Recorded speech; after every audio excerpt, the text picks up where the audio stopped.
I was recently scrolling through YouTube when I found this channel called I'm not even gonna try. In particular, his first ever video interested me, because it's a video where he tries to make an all-out levy game. Only levies, nothing else. No economic buildings, nothing.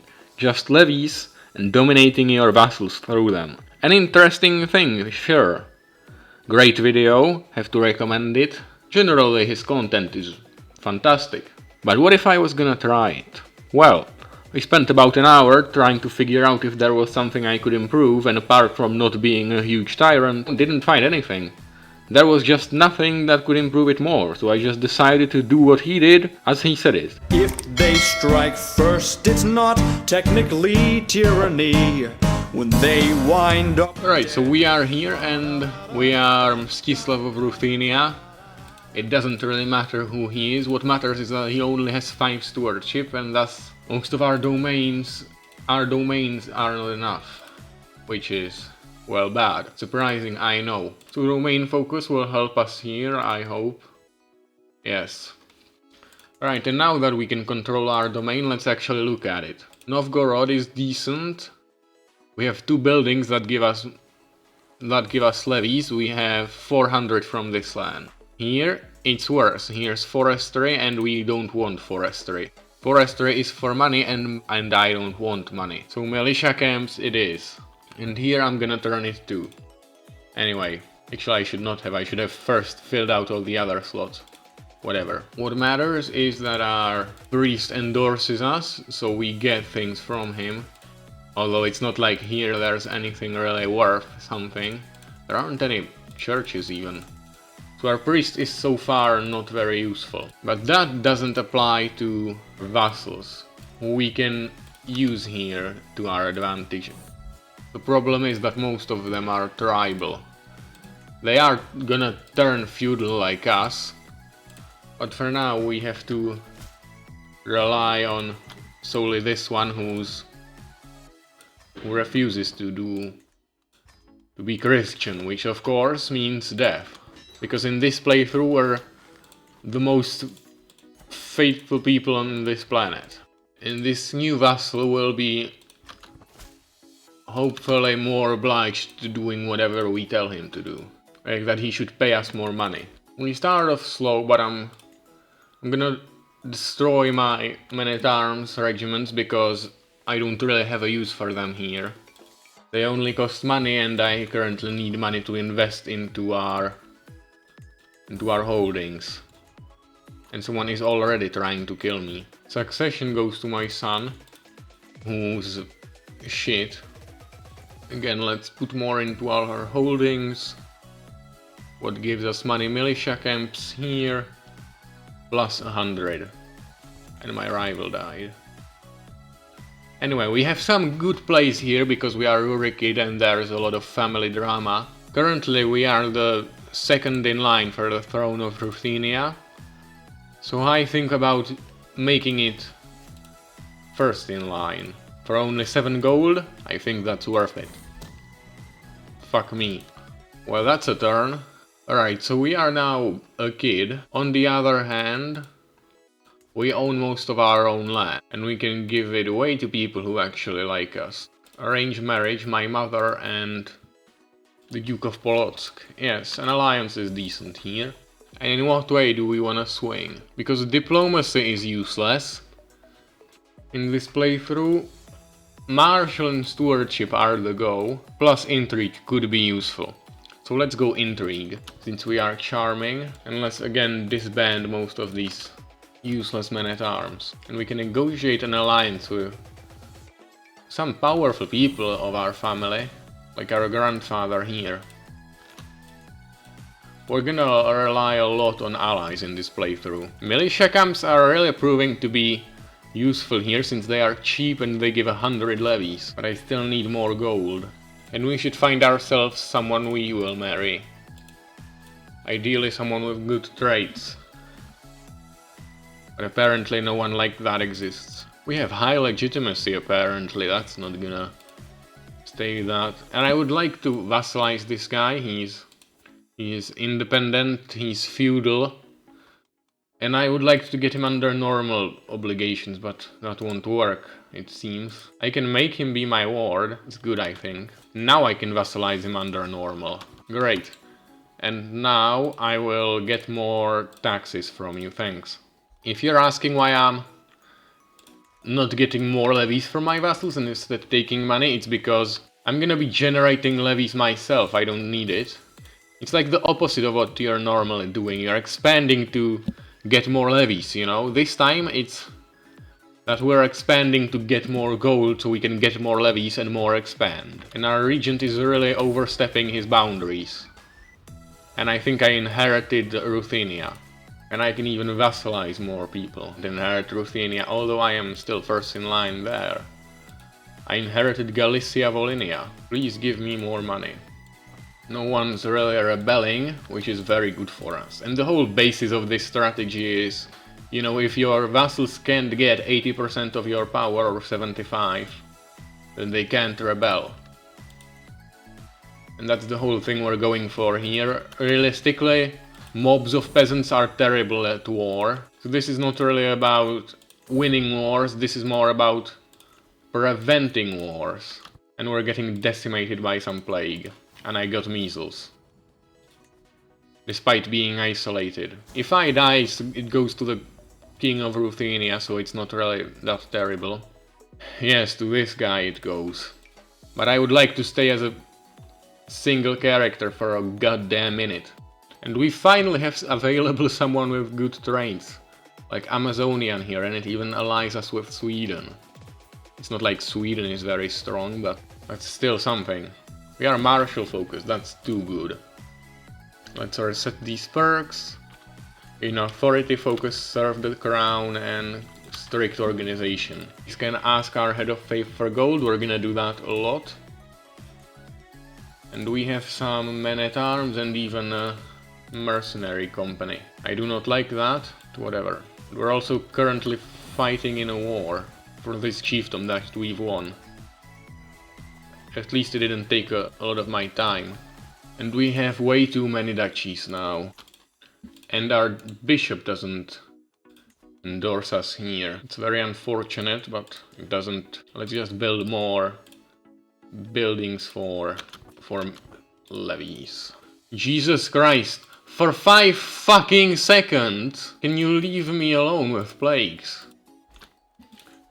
But what this makes us now is the head of the Russian culture, which helps us spearhead the development. And right now the only thing I really want is royal prerogative, which gives us absolute crown authority and that. And still our patriarch doesn't enforce us. Well, well, well. Someone is attacking us for... Holy shit, an entire county in the middle of fucking nowhere. Yeah, I don't give a fuck.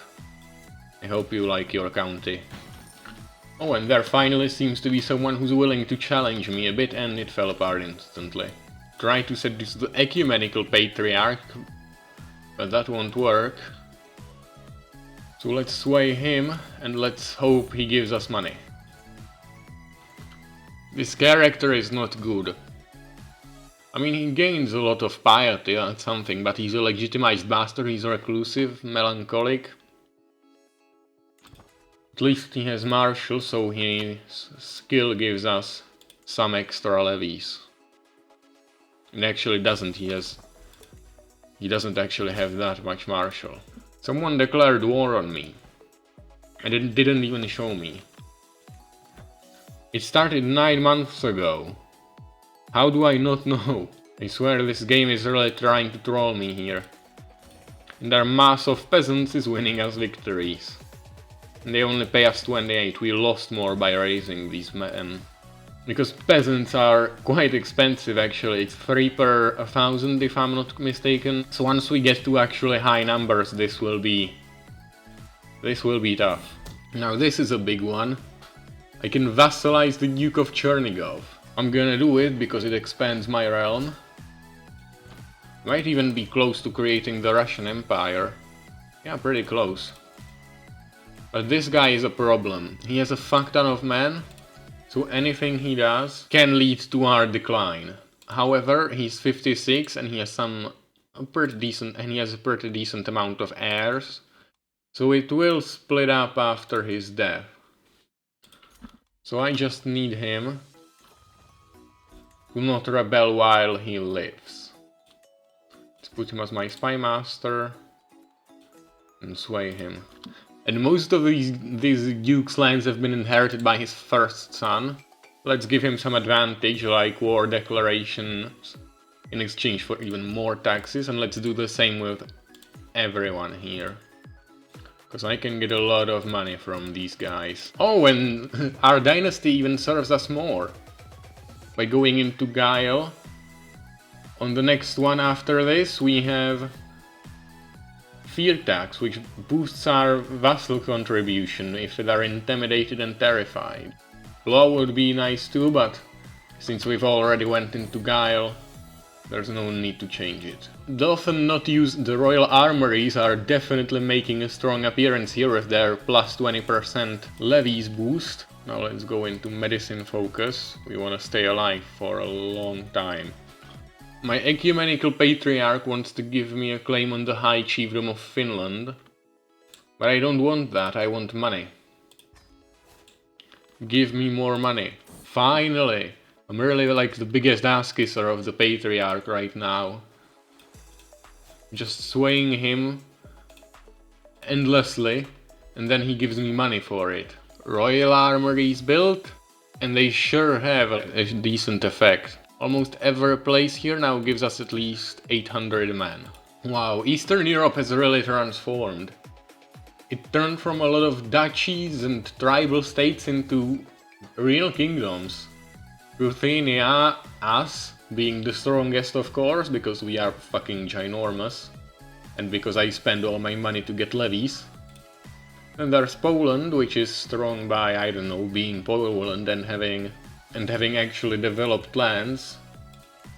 Unlike us. There's Lithuania, which is also somehow extremely strong. And then there's little Estonia. To be honest, this strong Ruthenia is kind of weird.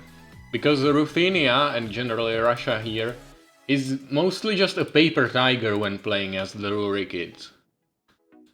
Poland and others are usually much stronger because they're actually pretty centralized, while the Rurikids rule over a whole lot of nothing and cannot get themselves to stand united. So doing this is a bit of a change for how the Rurikids look on the map and how they generally do. Wow. And the Catholics lost the crusade against Lithuania. I mean, Lithuania here, it's strong. It's as strong as us. And I have a plan to create a hybrid culture with Lithuanian. Oh, and little tiny Estonia is trying to pick at us. Well, and we're losing, because they actually have good troops. Like, we have a huge advantage. They're recently disembarked and we're still losing. You know what? This county might not be worth it. They have more men than I do, even so. And they're all Orthodox. If these fuckers. Now this is bad even for our inner stability.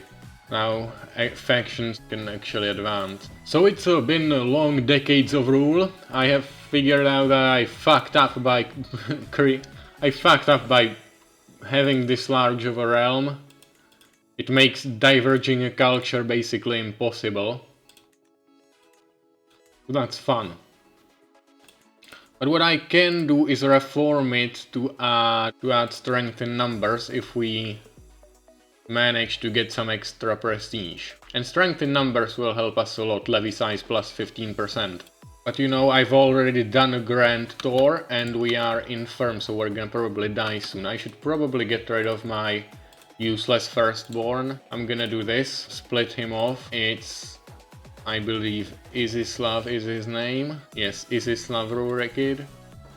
And send him into battle where he's gonna die. I hope, at least. He didn't. He didn't even get injured, why?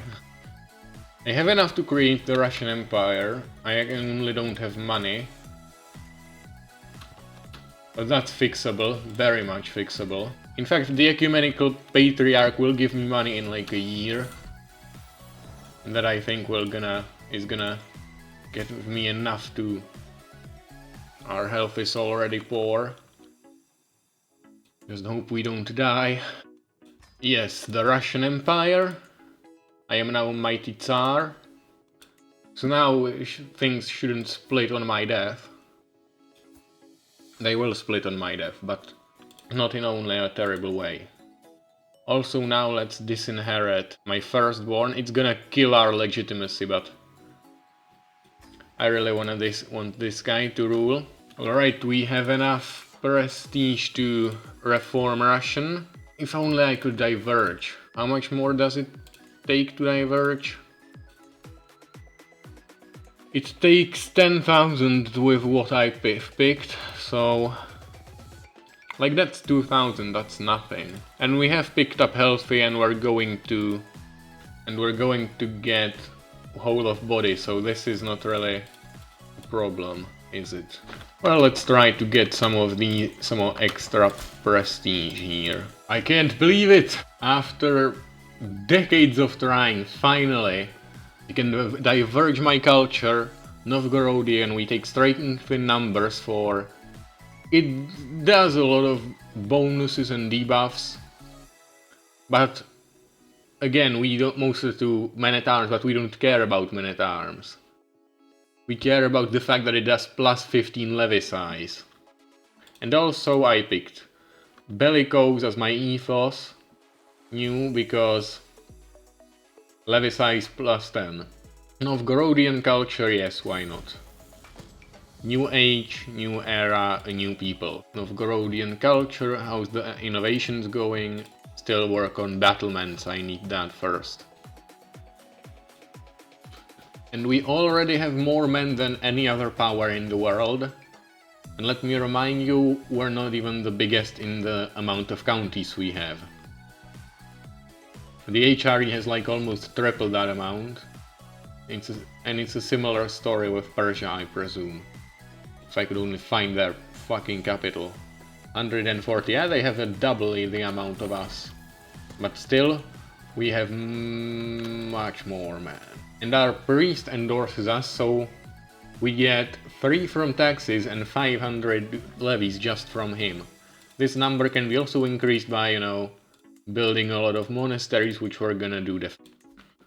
And it's time to starting building up that cultural acceptance with Lithuanian. Because Lithuanian, as far as I think, is, yes, forest wardens and sacred groves. Those are the 2 things we want. Now, maxing out these vassal contracts. Every vassal we have needs to be on extortionate with taxes, otherwise this doesn't work, basically. I mean, it does work, and it works well. But we need for them to pay us. Pay a lot. Yeah, critical penalty and severe penalty. I'll be dead within a year. No kidding. Succession looks not great. It would be ideal if these 2 fuckers didn't inherit 2 kingdoms out of their realm. Because that basically picks it apart. And we're left with only northern vassals who are tribal and of no use. So can I get rid of these 2? Can ask them to take vows as monks. But they will not accept most likely. Yeah, because he's married. I request divorce for him, that would make it easier. This does what? Creates alliance with Transgermania. Yeah, like that matters. And it's with the Habsburgs. But also these, I can just straight up disinherit them, but that kills our legitimacy for good. But honestly, we're gonna die. And our son is gonna have a lot of issues anyway. So let it just rest on him. That's on who it now depends, on my second born son. Oh, when our friend is staying with me until the end. That's cute. I like that, that's heartwarming. And there's the new Tsar. So Sviatopolk, you served us well despite being utter shit. Stepan takes over, a good guy, definitely. And we have to put things together. So our council, with that it starts. Well, in fact, most people actually quite like us. Very good. Stewardship, extra wealth. We're an administrator. I'm gonna take this, it gives us extra taxes. And then I'm gonna go architect, definitely. Can ask head of faith for gold. This is actually not a terrible transition of power. We make a lot less money. Why?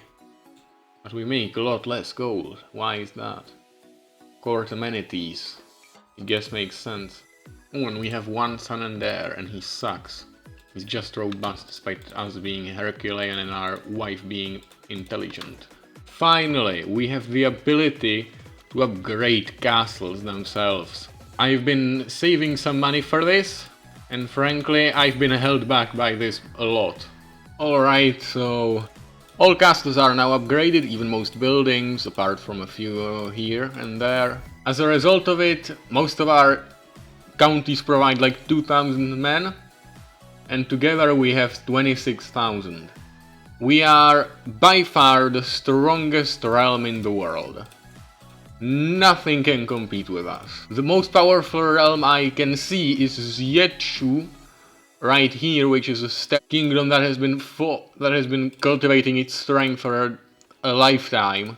Otherwise, I don't see anyone who's strong enough. Like, we could beat the Byzantines, the Ck3.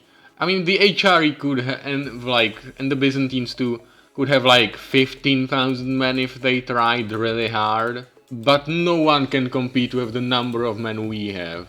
And I have not even fully used it, because I've been just maxing out our stats. So let's try here, I don't know, against Estonia. I've really conquered so far, like, Cortland and Lithuania, the duchies here. And that's really all. Most of the other land just came to me by itself. Our 26,000 men are getting up. And I'm gonna disband most of them, because they're impossible to feed all and, you know, to pay them. I'm gonna division away like 4,000, and the rest 21,000, 65 gold a month to upkeep. That's insane. This is not a very effective strategy to how to play, actually. This is mostly just... And I found that really combining it with having a fuck ton of siege weapons is probably the best tactic. Trying to improve your army with some extremely expensive men-at-arms. No, just try, when you are doing this, if you are doing this, just try to just get a lot of onagers, and if you need to fight battles, just call in an ally. Like, that's the easiest way to do this. Our son, who I wanna be my heir, I'm gonna designate him. He's robust, quick, he's great. Unlike my older son, who's not bad, definitely not bad, but he's worse and is older. And Estonia is mine. I mean, it's not mine, I've installed someone else, a family member of mine, to rule it. And frankly, I to myself have a fuck ton of kingdoms already. Look at this. 6 kingdoms. And an empire. We have more men than the other 3 most powerful empires on the planet combined. We're like the British Empire and its navy. And don't be fooled by how large we are on the map. Like, we don't even have that many counties. We have 120. The Ck3 has 210. The Byzantines have a similar amount as us. Like, yeah, we are, like, what, 2nd largest now? But still. Most of our lands are fucking worthless. Just compare the Ck3 lands to this. Like, the most worth thing here is Kiev, and that's not even, I don't even own that personally. So yes, this is how the experiment ended. We have so much men that no one can do anything against us. Like, if our vassals... Like, how many vassals would be even needed to overpower me? Like, most of them have 1,600 men. Yeah, here, the guy who has the best land, objectively best land, in the whole of Russia, has 2,500 men. Like, they cannot get together enough people to actually overpower me.